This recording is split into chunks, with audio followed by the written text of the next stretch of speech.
Allô gang, aujourd'hui je vais vous montrer comment faire le problème 6, c'est juste un que j'ai piqué random. Désolé pour la qualité vidéo qui est un peu trash, c'est juste ça que j'ai.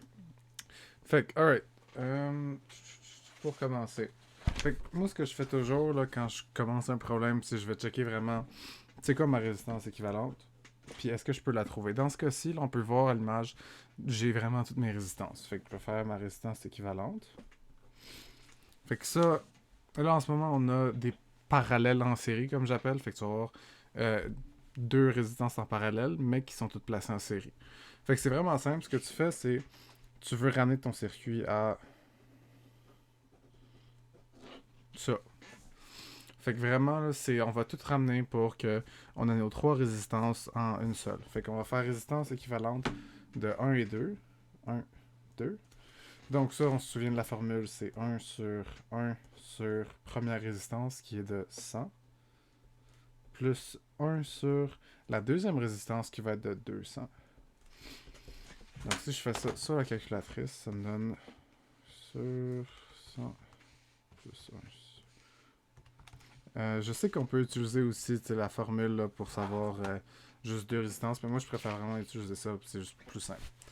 Fait que ça me donne 66,6 périodiques. Ensuite, on va faire la résistance équivalente de 3 et 4. Ça, on va faire la même chose ici, fait que je vais pas écrire la formule, là, je vais juste le faire direct ici. Fait que ça, on a une de 510, comme vous pouvez voir 510, puis on va en avoir une autre de 470. Fait que ça nous donne une résistance de 244, 244,500. Je garde tout le temps trois chiffres aussi, là, c'est plus précis, fait que 5,92 puisqu'on a rendu 11. Ensuite, on va faire résistance équivalente de 5 et 6.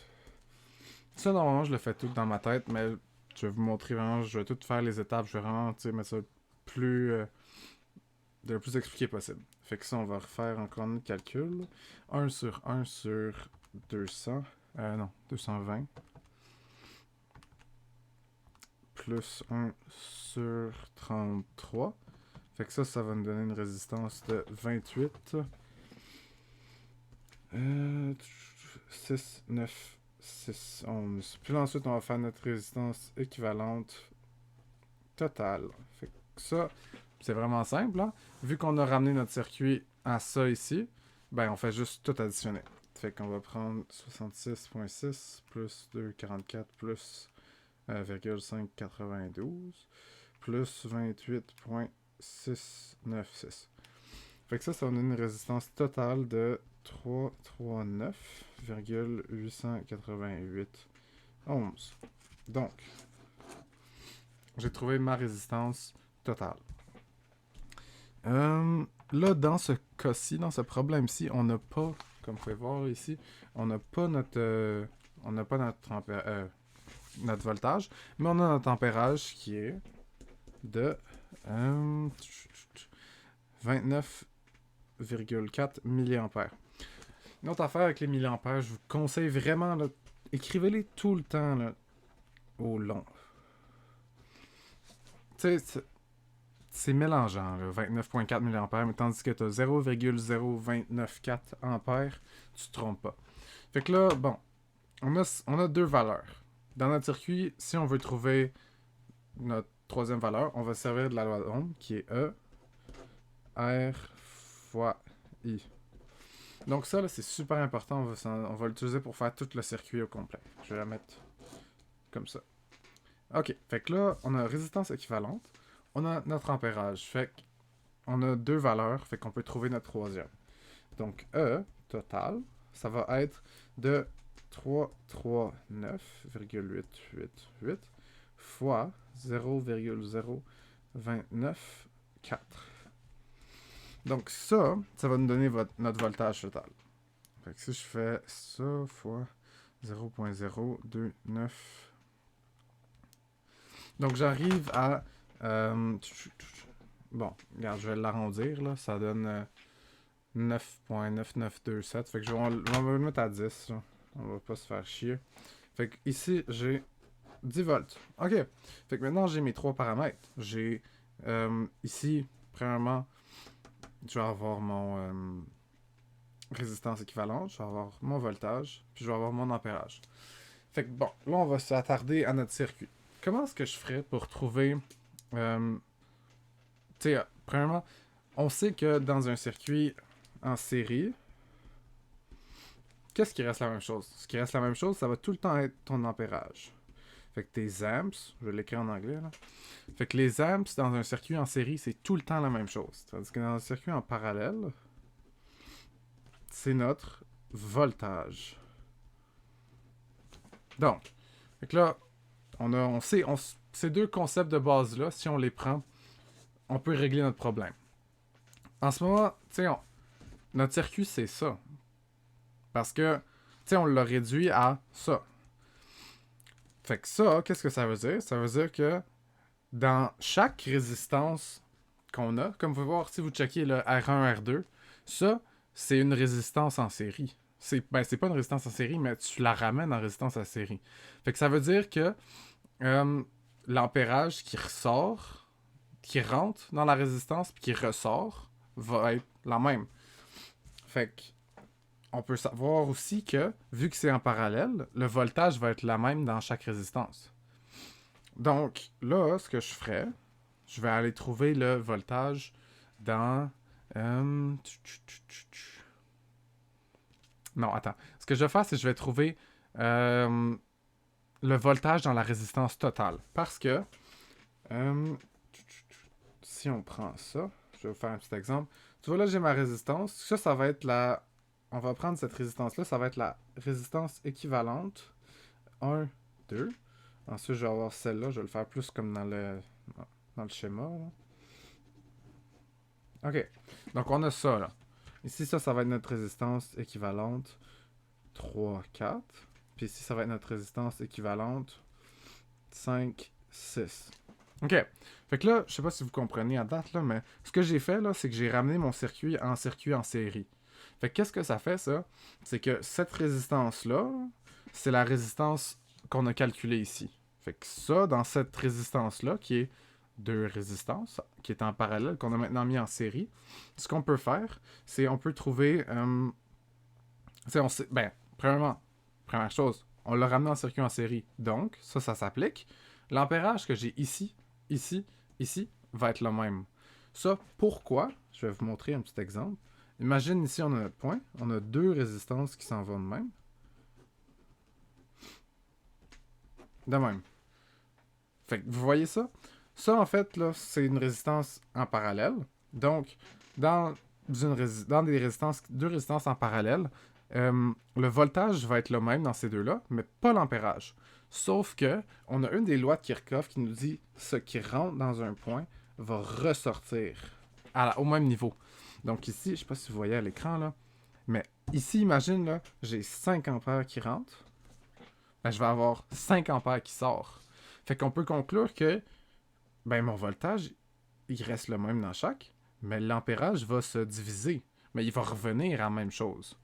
Parce que c'est ça la loi. Fait que là, OK, là, j'ai un peu extrapolé, là, mais on va revenir à trouver le voltage de cette résistance-là. Notre résistance équivalente, 1 et 2.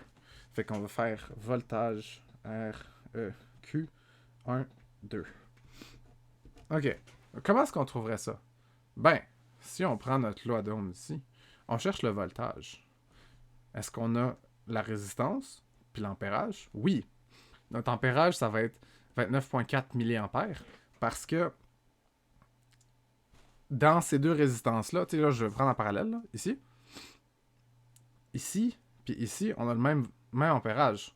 Fait qu'on peut conclure qu'il va se séparer ici. Mais si je prends une résistance équivalente, ça veut dire que j'ai combiné ces deux-là ensemble. Fait qu'il va juste être le même à travers cette résistance-là. Fait que là, en tout cas, on peut savoir que on va avoir 29,4 mA, puis on va avoir une résistance équivalente de 66,6. Fait que si on prend notre loi d'Ohm ici, notre voltage va être égal à 66,6 fois 0,0294. Donc, 66, c'est des ohms, là, by the way. Je suis un peu loin, là. Fait qu'on va faire ça ici. Donc, 66.6 fois 0.0294. Donc, ça, 4 ampères, là, 0,0294 ampères, ça donne 1.958. Fait que ce qu'on va faire, ça va être 1, on va garder 3 chiffres. 95,8. Fait que là, si je prends mon circuit ici, là, je sais que j'ai mon voltage dans la résistance dans celle-là. Fait que ça veut dire que je sais que dans ces deux résistances-là, je vais avoir 1.958 volts dans chaque. Fait que là, on va tasser ça. Fait que là, en ce moment, je vais juste réécrire ici là, pour qu'on voit. J'ai un voltage total de 10. J'ai un ampérage total de 29,4 milliampères. Faut vraiment pas oublier ça. J'ai une résistance totale de 339,888 ohms. Puis là, on a trouvé dans l'autre que dans la résistance 1 et 2, j'ai un voltage de 1, on va faire les deux. 1,958. Fait que là, en ce moment, on a ces paramètres-là, puis on a aussi ceux de la résistance équivalente de chaque deux résistances. Fait que là, je veux savoir... On va faire ça avec chaque voltage, chaque résistance. Fait qu'on a 3 volts, 4 volts, 5 volts, 6. OK, comment est-ce que je trouve la 3 puis la 4? On va retrouver ici. J'ai un surligneur. Pas de surligneur. Bon. Fait que ici, on voit là, résistance équivalente 3 et 4. C'est 244, 592. Fait que là, si je veux trouver voltage 3, 4, on va faire notre loi d'Ohm. On n'oublie pas la loi d'Ohm. Fait que voltage, c'est R fois I. Ça, c'est une autre affaire. Je vous conseille vraiment de l'écrire à chaque fois. À chaque fois que vous faites un problème, écrivez votre loi d'Ohm. Ça va être tellement plus simple. Fait que là, on sait que c'est résistance fois ampérage. Fait que ici, je vais faire 244,592 fois mon ampérage, qui va être le même que l'ampérage total, parce que une résistance équivalente, ça réduit mon circuit à 3 résistances en série. Puis en série, on sait que l'ampérage est pareil partout. Fait que je vais avoir même ampérage là, même ampérage là, même ampérage là. Fait qu'on va faire fois 0,0294. Fait que mon voltage dans ces deux résistances-là, ça va être 244.592. Fait que là, on peut voir ici, là. Donc, mon voltage, ça va être... Je sais pas si vous voyez. Ouais, fait que 7,191 volts. Puis là, on sait que ça va être la même chose dans les deux, parce que, originalement, c'est 2... Tac. Ça va être deux résistances. R3, R4. Ça fait qu'on sait que le voltage est le même parce qu'ils sont parallèles. Donc, mon voltage ici, ça va être 7,191 volts. Ici, ça va être 7,191 volts. OK. Fait que comment est-ce qu'on va trouver 5 et 6? On va faire la même chose encore une fois. Fait que voltage de 5, 6. Ça va être quoi? Bon, ben on retourne ici. Ma résistance équivalente pour 5,6, c'est 28,696. Fait qu'on va reprendre la loi d'Ohm. Fait que, ben attends, pour ici, je vais l'écrire. Voltage 5,6 c'est égal R fois I. Donc ensuite, on va faire notre R. Notre R qui était de 28,696. Puis ensuite, notre tempérage qui, encore une fois, reste le même parce que on a réduit notre circuit comme ça. Donc ça, notre ampérage va être 0,0294. Fait que ça va nous donner... Je vais le faire à la calculatrice. 28,696. OK. Fait que je monte le calcul. On va-tu bien? Je donne ça. Ça donne 0,844. 0,844 volts. 0,844 volts. 0,844 volts. OK.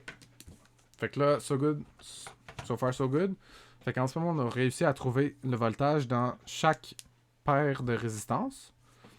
Puis là, on va appliquer... vu qu'on sait que, encore une fois, en parallèle, le voltage reste le même. Puis en série, les amps. Fait que là, ce qu'on peut faire, c'est... Bon, on va regarder ici. Là, maintenant qu'on a trouvé tous ces paramètres-là, là, qu'est-ce qu'on fait? Bon, on va essayer de trouver l'ampérage dans chaque résistance. Fait que là, ici, là, il nous faut deux paramètres. Okay? Pour utiliser notre loi de Ohm, il va nous falloir deux paramètres. Donc, qu'est-ce que j'ai ici? On va faire ici, là. On va se faire de la place. Fait qu'on va faire ampérage de 1, R1. C'est quoi l'ampérage? L'ampérage, là, tu prends ta loi, check, ta cache, tu caches. E divisé par R. Fait que E divisé par R. Donc, si on va checker ici, qu'est-ce que j'ai? Je sais pas si vous voyez pas pantoute. Désolé vraiment pour la caméra, c'est de la colisse de merde. Ok, fait que, comme voltage, j'avais quoi? On va checker ici. Voltage résistance 1. 1,958. 1,958 volts. Divisé par, c'est quoi notre résistance? Résistance ici, on la voit pas très bien, mais c'est 100. Donc je vais diviser ça par 100. Ça va me donner quoi? On va prendre la calculatrice. 1,958 divisé par 100. Ça va donner ça. Donc, qu'est-ce que j'ai ici? Ici, là, que vous voyez, ça, là, c'est lumière. Ça donne 19,58 mA. Pourquoi est-ce que ça donne ça? Parce que, je vais vous le montrer. Ça, c'est quelque chose que j'aurais dû vous montrer au début, là, mais 1 mA, écrivez-le vous aussi sur votre examen, ça. 1 mA, c'est quoi? 1 mA est égal à, faites votre structure de conversion, 0,001, parce que 1, c'est milli, c'est 1000. Fait que 0,00 ampères. Fait que là, ici, qu'est-ce que j'ai eu, là? Ici, j'ai eu 0,01958. Si je le transforme en milliampères, ben on va juste dire... Ici, ce serait mon unité. Attends, on va fuck all. Donc, ce 9-là, ici, ce serait à la place des unités. Parce que si on check ici, le 1 est à la même place que le 9. Attends, on voit-tu bien? On va bien. OK. Fait que là, ici, je sais que j'ai 9 unités. Ah, c'est quoi ça? Ça va être mes dizaines. J'ai 19. Je mets un virgule juste après, virgule 58. Fait que 19,58 milliampères. Puis là, comment est-ce qu'on va faire pour trouver R2? R2, vous pouvez le voir à l'écran. Comment est-ce qu'on va faire? Ben, on sait que si on reprend ici, c'est vraiment tricky. Okay? C'est vraiment... tu gosses avec ce que tu as, puis tu gosses avec les notions. Fait qu'on sait que R1, R2, quand tu fais une résistance équivalente, ça devient... On peut la mettre comme ça en série avec les autres. Fait qu'est-ce que ça veut dire, ça? Ça veut dire encore une fois que quand tu mets en série, les amps restent les mêmes. Fait que je vais avoir ici, là, je vais avoir mon 29,4 mA qui va rentrer, mais je vais l'avoir qui va sortir aussi. Je vais avoir le même nombre. Fait que si j'ai une résistance qui prend un certain nombre, comment est-ce qu'on va faire pour trouver l'autre? Ben, c'est vraiment simple ce qu'on va faire, là.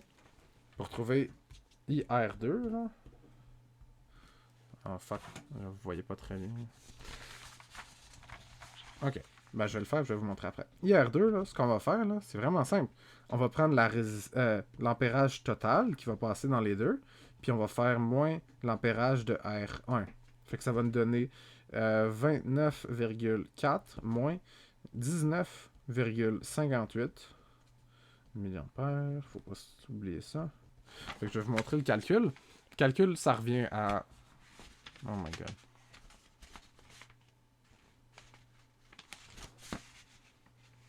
Ça revient à ça. 29,4 moins 19,58. Ça, je peux vous le faire à la calculatrice. 29,4 moins 19,58.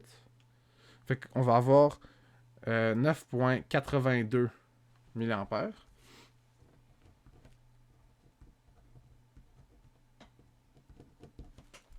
OK. Sinon, on aurait pu le faire comme ça aussi. Là. Ça, je peux juste le faire rapidement. Là. Fait qu'on sait qu'on a 1,958. Fait qu'on sait qu'on a ici notre voltage. Puis on va diviser par 200. Fait que tu sais, ça arrive à 80. T'sais, il va y avoir une petite différence, là, mais c'est pas ça qui va vous faire couler. Là. Si vous préférez être plus sécure, là, comme là en ce moment, ici, on a 9,79 au lieu de 9,82. C'est 0,3 de différence. Fait que c'est pas grand-chose, mais vous pouvez le faire les deux de cette manière-là si vous voulez plus sécure. OK, fait que là, qu'est-ce qu'on fait pour trouver la R3, R4, R5, R6? On fait la même chose à chaque fois. Fait que, bon. On a tous nos voltages ici. Tout ça ici. Fait qu'est-ce qu'on fait? On va IR3 est égal E sur R égale. Mon voltage de R3, c'est 7,191 divisé par combien R3? 470. 470. Ça donne 7,191 divisé par 470. Ça va nous donner, ici on peut checker, là, 15,3 milliampères. Là, on va juste faire de la place pour tout séparer, là, sinon on va se mélanger. On va faire l'ampérage ici de 4. C'est encore une fois E divisé par R. C'est 7,191 divisé par, c'est quoi notre... ben là, vous pouvez voir à l'écran, là, excuse. C'est 510 notre résistance. Fait que là, on va faire 7,191. Je sais pas si vous voyez. Divisé par 510. Ça nous donne 14,1 mA.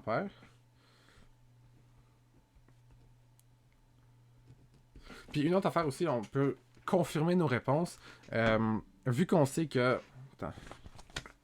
Vu qu'on sait qu'eux sont en parallèle, puis qu'on sait que ce qui rentre ici va être ce qui sort là, si on additionne ces deux-là, il faut que ça donne notre ampérage total. Ce que je veux dire, c'est, ici on a eu 15,3, à R3 on a eu 15,3 mA, puis ici, on vient de faire le calcul, on a eu 14,1. Fait que 15,3 plus 14,1, ça donne 29,4, qui est notre ampérage total. Donc, on sait qu'on a les bonnes valeurs, les bonnes réponses. Fait que là, ici, on va faire ampérage de 5. 5, on a un voltage. On va réécrire notre formule. Tout le temps réécrire les formules. E sur R. OK. On a un voltage de 0,844. Puis on a une résistance de R5, c'est 220. Fait que on va faire 0,844 divisé par 220. Ça donne 3. Attends, on voit-tu bien? 3,836. 3,836 milliampères. Ensuite, on va faire I6. Donc ici, ce que je vais faire, c'est vu qu'on garde le même voltage, je vais juste changer ma résistance. Ça va être mon voltage. Puis on peut voir en haut, là, vous pouvez voir dans la petite image que j'ai mis, on peut voir que notre résistance c'est 33. Fait qu'on va faire ça. Puis ça va nous donner 25,576. Fait que... Oh, attends, on va juste écrire notre formule.